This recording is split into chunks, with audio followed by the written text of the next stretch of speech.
India is full of diversity, ये line तो आपने जरूर सुना होगा।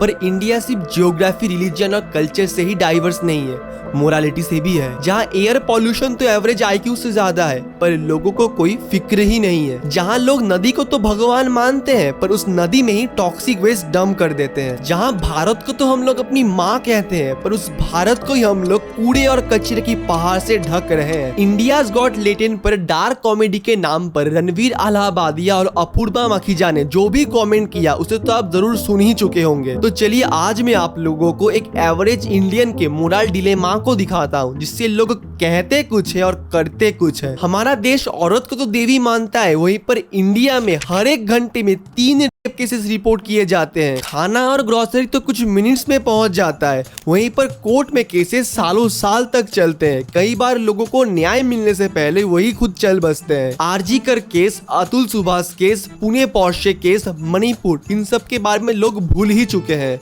अभी हॉट टॉपिक है इंडियाज गॉट लेटेंट। इन सबको जेल में डालो, वरना हमारा समाज बिगड़ जाएगा।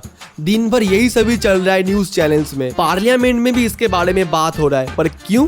आंसर है कॉग्निटिव डिसोनेंस। कॉग्निटिव डिसोनेंस एक साइकोलॉजिकल फिनोमिना है, जिससे लोग एक ही साथ एक दूसरे के बिल्कुल ही विपरीत मोरालिटी को साथ में लेकर चलते हैं। कॉग्निटिव डिसोनेंस का एक सबसे बड़ा कारण है मोरल लाइसेंसिंग एंड रैशनलाइजेशन। मतलब सोशल मीडिया में आकर डांस के नाम पर वल्गर चीजें करना, माई बॉडी माई रूल्स के नाम पर गेट रेडी विथ मी बेचना। यहाँ क्रिएटर्स जानते हैं कि वो क्या बेच रहे हैं, पर वो कभी भी उस चीज को मानेंगे नहीं। जहाँ पान मसाला कंपनियां टोबैको बेचती है माउथ फ्रेशनर्स के नाम पर, जैसी मॉडर्न फेक फेमिनिस्ट लड़कियां अपॉर्चुनिटी देखने पर तो इक्वालिटी की बात करती है, पर कोर्ट में जाकर वहीं पर अबला नारी बन जाती है। बिल्कुल ये सब वही सेम ही चीज है। जहाँ एक व्यक्ति जिसके पास पावर या अथॉरिटी होता है, वो अपने फायदे के लिए ऐसे कुछ वादे करता है जिसमें वो खुद ही नहीं मानता। जैसे रणवीर अपने फायदे के लिए स्पिरिचुअलिटी और मेडिटेशन तो बेचता है, पर उसमें एक्चुअली बिलीव नहीं करता। जैसे फनी बनने के चक्कर में उस दिन उसने वो जोक भी मारा था, इंटेंशन वही था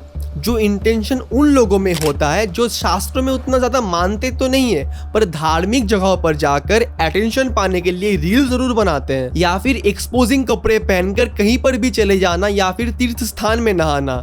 इंटेंशन वही है, पर्सनल गेन। जैसे भी सरकार और मीडिया रणवीर और समय के पीछे हाथ धोकर पड़ी है, केसेस फाइल्स हो रहा है, भारी डिस्कशंस भी हो रहा है। बेचा तो ऐसे जा रहा है कि सरकार को आपकी बहुत ज्यादा फिक्र है, कल्चर की बहुत ज्यादा फिक्र है, पर एक्चुअल रीजन है डिजिटल सेंसरशिप लाना, ताकि इंडिपेंडेंट क्रिएटर्स को अपनी मुट्ठी में करा जाए और एक्चुअल इश्यूज के बारे में कोई बात ही ना करे। पर ये तो गया सिर्फ एक पहलू।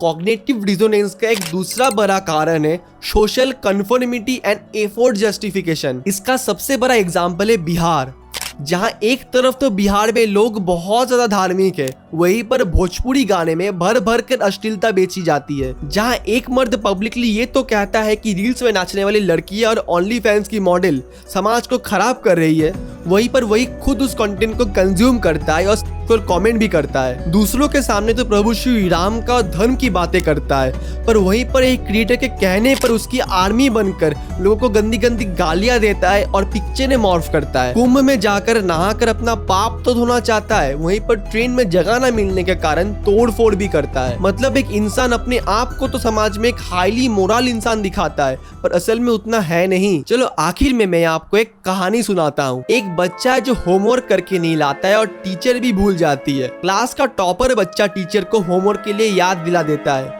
उस वक्त उस बच्चे को गुस्सा आता है। वो जानता तो है कि होमवर्क करना, पढ़ाई करना कितना जरूरी है, पर इतना पढ़े कौन। उसके बाद उस बच्चे को पनिशमेंट मिलती है, पर धीरे धीरे उस टॉपर बच्चे को छोड़कर बाकी बच्चे पढ़ाई करना बंद कर देते हैं। और स्कूल वाले भी बहुत चालाक है, ना ही वो ठीक से पढ़ाते हैं, ना ही वो होमवर्क चेक करते हैं, बस बच्चों को मार्क्स देकर पास करवा देते हैं। पर वो टॉपर बच्चा ऐसे नहीं मानता है, वो बार बार टीचर को पढ़ाने के लिए बोलता है, होमवर्क चेक करने के लिए बोलता है। इसलिए बहुत सारे बच्चे मिलकर गैंग बना के उस टॉपर बच्चे को ही बुली करते हैं और टीचर भी इसको अनदेखा करती है। एक दिन वो टॉपर बच्चा स्कूल को छोड़कर एक अच्छे स्कूल में जाकर एडमिशन लेता है। ऐसे ही धीरे धीरे बाकी पढ़ने वाले बच्चे भी स्कूल छोड़ देते हैं या फिर बोलना ही बंद कर देते हैं। एक बार सारे स्कूल्स में क्विज कंपटीशन होता है और वो स्कूल बुरी तरीके से हारता है। बच्चे लोग मायूस होकर बैठे रहते हैं। उसी वक्त वो टीचर आती है और कहती है टेंशन लेने की कोई जरूरत नहीं है, क्योंकि कंपटीशन ही अनफेयर था।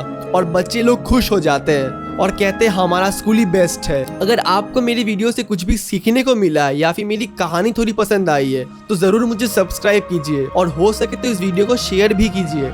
आपका एक एक सब्सक्राइब मुझे बहुत ज़्यादा मोटिवेट करेगा। आपके थॉट्स आप कमेंट में भी बता सकते हैं। चलिए मिलते हैं नेक्स्ट वीडियो में।